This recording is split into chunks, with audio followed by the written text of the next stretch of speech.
अयोध्या से सूत्रों के हवाले से बड़ी खबर सामने आई है। पुलिस की जांच में कई अहम खुलासे हुए हैं। गणना कर्मियों ने बना रखा था संगठित गिरोह बनाकर चढ़ावा चोरी हो रही थी। चोरी के पैसे से निवेश किया जा रहा था। चल अचल संपत्ति में निवेश किए गए हैं पैसे। चोरी के पैसे से शौक पूरे कर रहे थे आरोपियों ने आईफोन, टैब, वाहन खरीदे।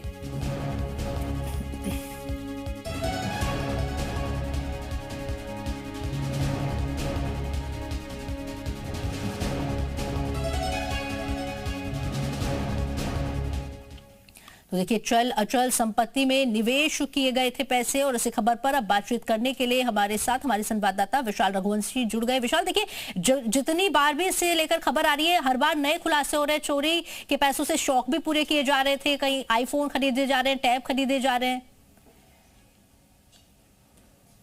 देखिए, अगर हम बात करें तो लगातार चंदा चोरी मामले को लेकर पुलिस की पूछताछ में, पुलिस की जांच में कई खुलासे हो रहे हैं। और ऐसे में अब ये जानकारी सामने आ रही है कि ये जो आरोपी थे, जब ये मंदिर से जुड़े, जब ट्रस्ट से जुड़े, तो उसके बाद इन्होंने बहुत ज़्यादा नगद अपने पास नहीं रखा। इसको इन्वेस्ट जो है किया गया। और चूंकि पहले भी ये बात निकल के आ चुकी है कि अविनाश शुक्ला को अलग अलग जगहों से ट्रांजेक्शन कराने का जिम्मे दिया गया था, जो संपत्तियाँ खरीदी जा रही थी। तो संपत्तियों पर इन लोगों ने बहुत निवेश किया, अपने रिश्तेदारों को दिया, इसके साथ साथ गाड़ी और अपने आईफोन, इस तरह के महंगे महंगे शौक जो है वो पूरे किए गए। और इसीलिए ये लोग रडार पर आए। लगातार जो है जिस तरह से ये लोग चोरी कर रहे थे, उसके बाद उस नकदी को जिस तरह से ये पूरा इन्वेस्ट कर रहे थे, उन सब चीज़ों की पूरी ट्रेल जो है वो अब जो है अयोध्या पुलिस पता लगाने की कोशिश में जुटी हुई है कि कैसे इन लोगों ने ये पूरे निवेश किया है, कैसे कैसे जो है पैसे चुरा कर कहाँ कहाँ पर ये मकान बनाए हैं, संपत्तियाँ बनाई हैं, अपने रिश्तेदारों को दिया है। ये पूरी एक जो जानकारी है वो सामने आ रही है। इस बीच एक खबर ये भी है कि ट्रस्ट की कल एक बड़ी बैठक है, मणिराम छावनी में ये बैठक होनी है 3 बजे। लेकिन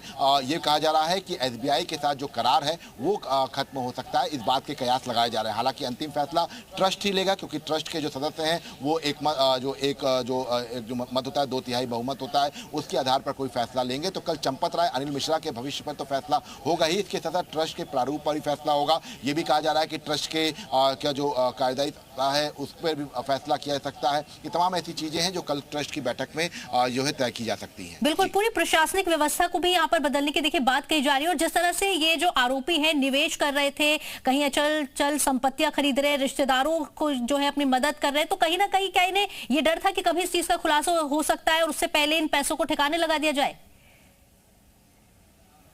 एक साथ इतना रखना ये भी इनके लिए खतरनाक था। बैंक में ये जमा नहीं कर सकते थे क्योंकि बैंक में ट्रांजैक्शन है। तो इसीलिए ये निवेश के लिए इन्होंने संपत्तियां जो हैं वो तलाशनी शुरू की थी। तो कई जगहों पर मकान और ज़मीन ली, कई जगहों पर बेनामी संपत्तियों की बात भी सामने आ रही है। तो ये तमाम ऐसी चीज़ें हैं जिनके बारे में अयोध्या पुलिस पता लगाने में जुटी हुई है। और राम मंदिर चंदा चोरी मामले को लेकर लगातार जो जाँच है वो आगे बढ़ रही है। SIT अपनी अलग जाँच कर रही है, पुलिस अपनी अलग जाँच कर रही है। और दोनों पैरेलल जाँचों में कई टिप्स मिले हैं। तो ऐसे में अब 5 की जो है रिमांड भी ले सकती है पुलिस। और 5 जो आरोपी जो जेल में बंद है उनसे पूछताछ की जा सकती है अविनाश शुक्ला के बयान के बाद। तो ये तमाम ऐसी जानकारियां आई हैं कि संपत्तियां इन लोगों ने बहुत ज़्यादा बनाई हैं और अलग अलग जगहों पर संपत्तियां बनाई हैं, औने पौने दाम पर जो है ज़मीनें खरीदी हैं। तो ये फिलहाल जो है जानकारी सामने आई है। और कहा जा रहा है कि जो चोरी का पैसा था वो संपत्तियां बनाने में लगाया गया है। ठीक है, बहुत बहुत शुक्रिया विशाल, आपका इस तमाम जानकारी को हमारे साथ साझा करने के लिए।